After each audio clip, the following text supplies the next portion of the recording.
Hello and welcome everybody to the May 3rd, 2020 episode of the Stella Show. This is our premiere for our first season, so welcome everyone. If you've watched my channel before, hello, and if this is your first time watching my channel, also hello. My name is Stella, and this is my new news show. So today we are going to be jumping straight into our 2020 election special coverage. Starting with our first topic, Reid, survivor or liar. So the main source that I have for this bit is an opinion piece by Michael J. Stern, who is a former U.S. prosecutor and is now a columnist for USA Today. So Mr. Stern makes some very good points in his article, including the fact that in April of last year, Miss Reid wanted an interview with a California newspaper known as The Union, but she said that the reporter's tone made her uncomfortable. And so she waited another year to talk about it again.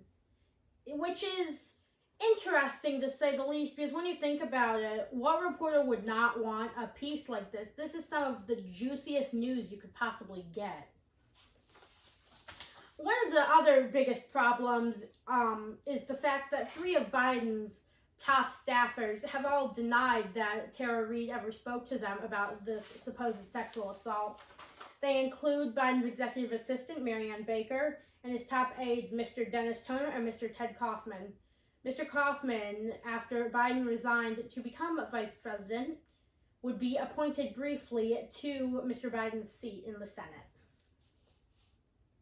And she also said that she had written a formal complaint to the Senate Personnel Office, but that complaint could not be located. And she has kept to her 1993 Senate employment records, but she herself could not locate this supposed written complaint, and neither could anybody else.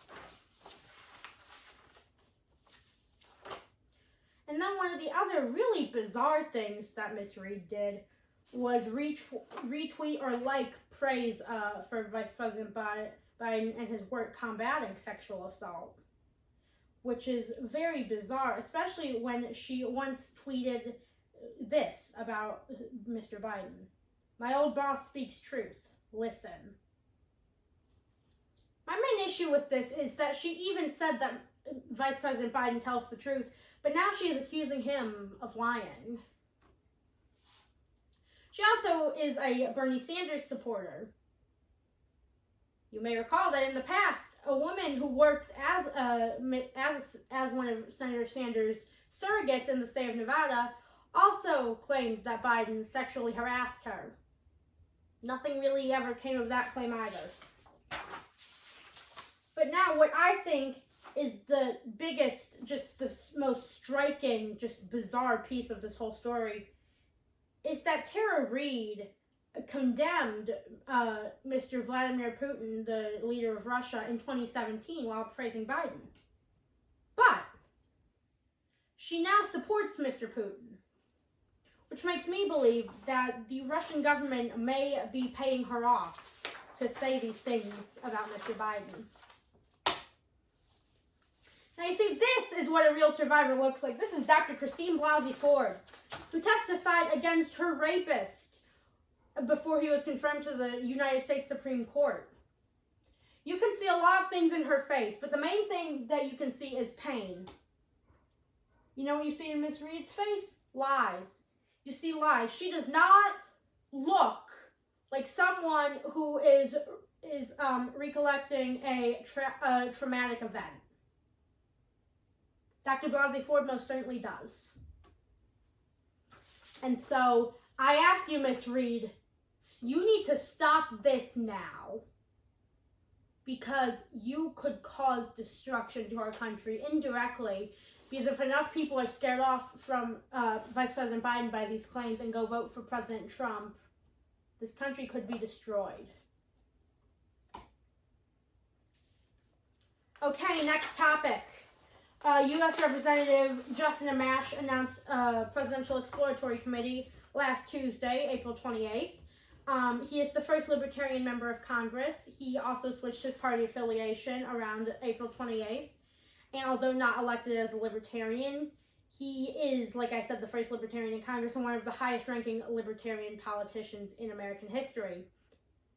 First elected in the Second Republican Revolution back in 2010, Mr. Amash co-founded the House Liberty Caucus, which is a Libertarian, or the House Freedom Caucus, excuse me, a conservative Libertarian Republican caucus group in the House, and he later switched from the Republican Party to being an independent back on July 4th due to his dislike of President Trump, and he was also the only non-Democrat to vote to impeach President Trump late last year.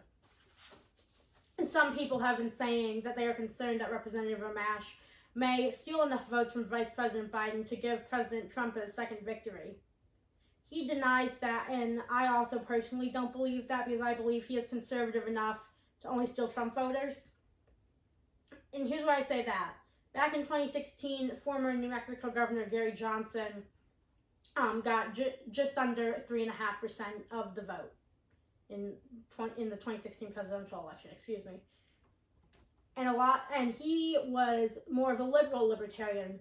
He was pro-choice, pro-LGBTQ, and he stole a lot of Hillary Clinton's possible votes. I don't think Justin Amash will steal a lot of Biden's possible votes. I think he is just too conservative because, as you know, he is pro-life, although he is a libertarian. Not sure how those two things add up, but apparently they do. And so some people don't think he will steal Biden's victory. Some people think he'll just steal Trump's victory. One poll was done, including him, Mr. Biden, and Mr. Trump several years ago, and he took a lot of Vice President Biden's lead. He had about 10% of the vote in his home state of Michigan, but Biden was still leading Mr. Trump by about 7 points. So I do not think we have anything to fear other than not only fear itself, but we should be fearing this coronavirus pandemic. Stay indoors, listen to your local and state governments. Don't listen to President Trump and whatever nonsense he's spewing. Don't go injecting Lysol into yourself. So, yeah. All right, and today's final topic in the news is going to be my presidential prediction for today, which is May 3rd, 2020. And so let me just kind of show you this map. So you can see these solid red states here, like, for example, the 2 Dakotas. Those are definitely going to President Trump. And these dark blue states, like the Western Seaboard, are definitely going to Vice President Biden. Now you can see this kind of sky blue color here and this reddish pink here are likely to go to Mr. Biden and Mr. Trump respectively. Now, although Alaska has gone to the Republican candidate in every election for the past 50 years, the one poll that has been done there showed Mr. Trump leading Mr. Biden by only 5 points, which is concerning for a man who won it by over 20 back in 2016. Next up, these like light blue, baby blue, and these light pink states like Texas and Nevada, for example, those lean Democratic or Republican because, for example, New Hampshire and Nevada went to Hillary Clinton in 2016, but by less than 1%. And Texas, Georgia, Ohio, Iowa, and Maine's 2nd Congressional District all did go to President Trump back in 2016, but Obama won Iowa, Ohio, and Maine's 2nd District in at least one of his elections that he ran in. And then Texas and Georgia have both consistently gone to Republicans, but you may recall Stacey Abrams very nearly won the Georgia governorship in 2018, and also in 2018, Beto O'Rourke very nearly won a Texas Senate seat. Both were within 5 points of victory. And then finally, this kind of gray blue that you can see in Nebraska's 2nd District and in the state of Arizona and Wisconsin, Michigan, and Pennsylvania, and this very light red that you can see in North Carolina, those tilt Democratic and Republican respectively, because Wisconsin, Michigan, and Pennsylvania, and Florida, Wisconsin, Michigan, and Pennsylvania all went to Mr. Trump in 2016 by less than 1 percentage point. Arizona and Florida came within 10 points, and they are now thought to be possible swing states. Florida has been a swing state consistently, and although Arizona was up until recently consistently Republican, we now have a Democrat in the Senate from the state of Arizona, Kyrsten Sinema, and we will probably be winning back the other Senate seat there this year. The likely Democratic nominee for the Senate seat is former astronaut Mark Kelly, also the husband of former Congresswoman, the husband of former Congresswoman and assassination attempt survivor Gabby Giffords. And now the reason Nebraska tilts red is because they have a Democratic governor, Roy Cooper, I believe his name is, and he won very narrowly back in 2016. He is also up for re-election this year, and obviously that state was also close for Hillary, and in the 2012 election when it went very narrowly to Governor Mitt Romney over President Obama, although President Obama won it narrowly in 2008. So, yeah, that is going to be the first episode of the Stella Show. So, thank you, everyone, for tuning in today. If you like what you saw, be sure to like, comment, and most importantly, subscribe to this channel for more of the Stella Show every Sunday. Thank you, everyone, for watching. Good night.